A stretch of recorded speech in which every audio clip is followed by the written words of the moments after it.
NATO Secretary General, North Atlantic Treaty Organization, Jens Stoltenberg said on April 6. The war in Ukraine has entered its critical phase and Russia is likely to launch a new offensive in the Donbass region in the next few weeks. Called on allies to quickly support the Kiev army, Reuters news agency reported. Speaking the day before the meeting between NATO foreign ministers in Brussels, Belgium, to discuss more financial support, military and humanitarian for Ukraine, Stoltenberg said Russia was planning a centralized attack.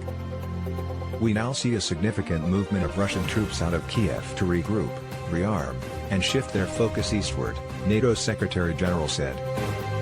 In the coming weeks, we believe Russia launches attacks in eastern and southern Ukraine to try to capture the entire Donbass and create a bridge to the occupied Crimea region, Mr. Stoltenberg stated. The Russian-Ukrainian conflict is entering an important phase, and its NATO allies are ready to provide Kyiv with all necessary assistance to combat a possible attack, the NATO Secretary General confirmed.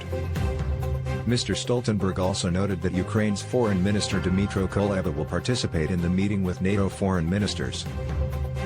And this will be a good opportunity to get information about the situation in Ukraine and the needs of its armed forces. The meeting will be attended by Foreign Minister Kuleba from Ukraine, and I think it is important that this will be an opportunity to listen to him in person and discuss the way forward.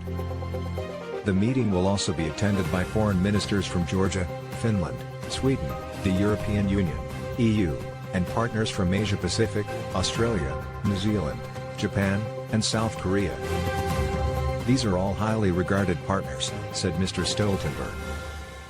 According to the NATO Secretary General, the foreign ministers will discuss the new strategic concept of NATO to address the new security situation, including the security consequences of Russia's aggressive actions, the shifting global balance of power, the security consequences of China's dramatic growth, and the challenges that Russia and China are posing together to the rules-based international order and democratic values.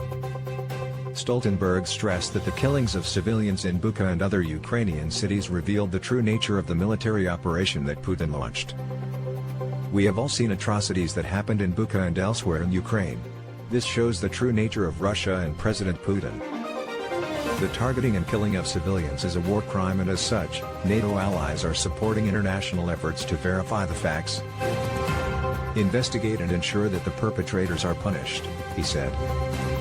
Ukrainian news agency Ukrinform quoted Deputy Prime Minister of Ukraine Irina Vereshchuk as saying that Russian military forces had prevented all efforts of the Ukrainian authorities and international organizations, including the ICRC, International Committee of the Red Cross, to Mariupol to provide assistance. Every day we tried to break into Mariupol, but the occupation forces blocked all our efforts and the efforts of international organizations. The ICRC delegation, despite having all the necessary approvals from Russia and Ukraine to go to Mariupol and evacuate the people, but they were not only refused entry, but also arrested and detained behind bars for almost a day, said Ms. Vereshchuk. The Deputy Prime Minister of Ukraine affirmed that the authorities will not give up and will continue to try to get to Mariupol. Added that Ukraine and its allies are continuing to establish humanitarian corridors to other occupied areas to provide aid and evacuate people. Also, according to Ukrinform, Russian mobile crematoriums have started operating in Mariupol to destroy all evidence of Russian military crimes in the city, in order to cover up his bad behavior after the widespread international coverage of the killing of civilians in Bucha. Russian authorities have ordered the removal of all evidence of military crimes in Mariupol, the city government said. According to TASS news agency, Foreign Minister Antony Blinken announced on April 6 is planning with its allies to provide Ukraine with 10 Javelin anti-tank missile systems against any Russian tank. Meanwhile, Pentagon spokesman John Kirby also said that the U.S. has decided to provide Ukraine with 100 Switchblade unmanned aerial vehicles, UAVs, dubbed the Suicide Killer, produced by the U.S. defense company AeroVironment. According to Mr. Kirby, 100 of these UAVs will be delivered to Ukraine soon or may have already been delivered.